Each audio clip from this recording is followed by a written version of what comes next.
دروازه استرالیا که باز میشه. سلام آقا، فرقی نداره طرفدار کدوم تیم باشی. آقای کریم باقری اسطوره محبوب هر ایرانیه. کریم باقری موشک نسل طلایی 98 فوتبال ایران. یک گل زیبا و دیدنی از کریم باقری. امروز قراره یه شوتایی ببینیم که اصلا مهار نشدنی بودن.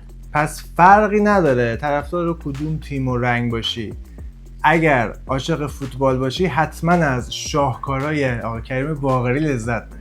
این گله خیلی چسبید به من. حامد این گله رو خیلی دوست داره. آره من نوجوان بودم اون موقع. از وسط زمین آقا کریم باقری یه دونه شوت زد رفت چسبید به تور دروازه کره جنوبی. بعد فکر کن 1/4 نهایی جام ملت‌های آسیا سال 2000 اون موقع 2-3 سال بوده شد. مطلع چندی میلادی؟ 1998. 2 سال 3 سالت بوده و خیلی چسبید. یکی جلو افتادیم ولی دقیقه 71 بود فکر کنم آقا کریم باقری این شوت خوشگل رو زد. شاید مثلا بگیم کل اینا رفت رو هوا اغراق نکرده باشم ولی باختیم و حیف شد اون گله. بعد این شنیدم که میگن لوگوی بوندسلیگا رو از روی شوت آقای کریم باقری ساختن. آره منم شنیدم. بعد اون حالتی که خیلی هم خوشگله این گله، خیلی خوشگله. منم شنیدم اینو. بعد حالت اون لحظه‌ای که آقای کریم باقری اون شوت رو میزنه شبیه لوگوی بوندسلیگای الانه. ولی نمیدونم حالا واقعا اینجوریه یا نه، چرا باید این کارو بکنن. در صورت اون موقع آقا کریم باقری اقلی دارید خدا عزیزی چند تا از بازیکن‌ها رفتن اروپا و کریم باقری و علیلایی رفتن آرمینا بلیفیت که این گل کریم باقری هم تو آرمینا بلیفیت زده شده. ولی بیشتر گلای از راه دورش که معروف بود. آره دیگه موشک تیم ملی بود دیگه. و یه چند تا گل دیگه هم هست که تو ادامه ویدیو جدا کردم گل خوشگلای راه دورش رو با هم ببینیم و شما بگین که با کدومش بیشتر حال کردین، با کدوم بیشتر دوست دارین و با کدومش بیشتر خاطره دارین، کدومش یادتون هست. ولی یه نکته جالب دیگه هم که وجود داره اینه که تا همین الان یعنی جام جهانی 2026 هم که برگزار بشه آقا کریم باقری آقای گل دور مقدماتی جام جهانی با 19 گل. 16 تایی بعدش زیاد داریم، مثلا ارلینگ هالند هم که تازگی اضافه شده 19 تا گل زدن. بعد چجوری شروع شد؟ توی بازی ایران و مالدیو. ما یه بازی داشتیم اون سال تو مقدماتی با مالدیو 17 تا گل زد ایران که 7 تاش آقا کریم باقری زد. بعد جالبه اونم قشنگ یادم بازی تنها نشسته بودم داشتم فوتبال نگاه می‌کردم. 3 تای اولو آقا کریم باقری زدن و حالا به فواصل بازیکن دیگه مجموعاً 7 تاش آقا کریم باقری زد. بعد جالب بود هر گلی که ایران میزد من خوشحالی می‌کردم. خود بازیکن‌ها واسهشون عادی شد و 17 تا زده بودن دیگه. ولی من با هر گلی که میزد انگار گل اوله من خیلی‌ام هوا خوشحالی می‌کردم و خاطرم از اون موقع دارم. خیلی این بردم خیلی بهم چسبید. اون خاطره بازی استرالیا هم بگو که هر دفعه تعریف میکنه همونقدر خوشحاله.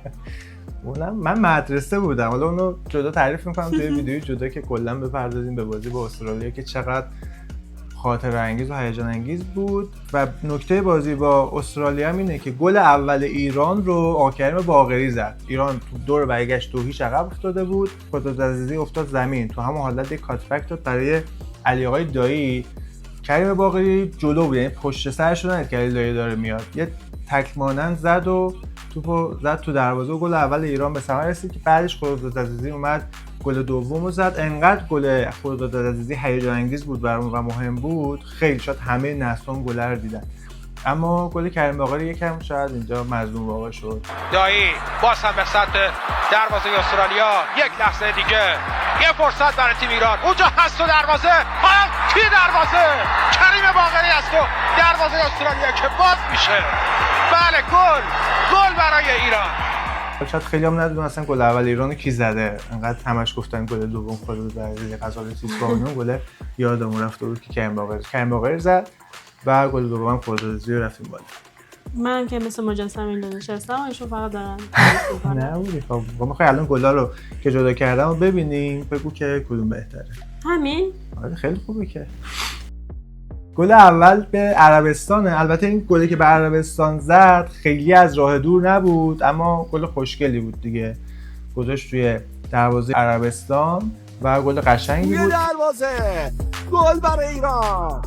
کریم باقری. این گل دومی هم باز به کره جنوبی چه ضربه سری از پشت ما از روی خط محوطه جمعی ضربه سر کنج دروازه خیلی خوشگل زد این گل هم و خیلی هم این گل هم خیلی مزه داد بهمون. ضربه سر زیبای کریم باقری حساب کار رو 1-1. اینو نگاه کن از کجا خیلی گل خوشگلیه، از گوشه خوشگله تو دروازه. ذاتاً گلزن بود. مثل اون آدم که ذاتاً سفیده آقای زیا. ماشاءالله. و این دوباره گل خوشگلی که این چون می‌خواستیم رأی گیری کنیم گذاشتم دوباره گل کره جنوبی رو مجددا. این گلم خیلی گل قشنگی بود. من خودم این گل رو فکر کنم انتخاب کنم. یک گل زیبا و دیدنی از کریم باقری. اینم ایران امارات بود. شوتو از پشت محوطه میزنه 4-5 تا بازیکن امارات رو رد میکنه میره کنج دروازه. این یه گل دیگه است. شاید تو نگاه اول اگر یکم حواسمون جمع نباشه فکر کنیم تکرار همون گل است، اما یه گل دیگه است.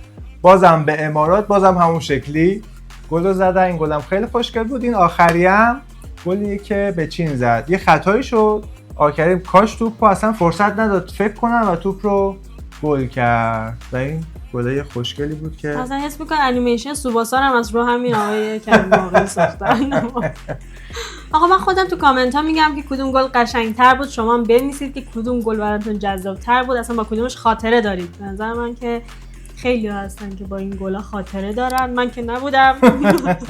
انشالله که سایه آقای کریم باقری سالیان سال رو سر خانواده‌شون و فوتبال ایران باشه و مرد با شخصیت و جنتلمن به قول خارجی‌ها و محبوب، فارغ از واقعا همه رنگ‌ها و تعصب‌های تیمی، همه فوتبال دوستا آقای کریم باقری رو دوست دارم. یک گل زیبا و دیدنی از کریم باقری.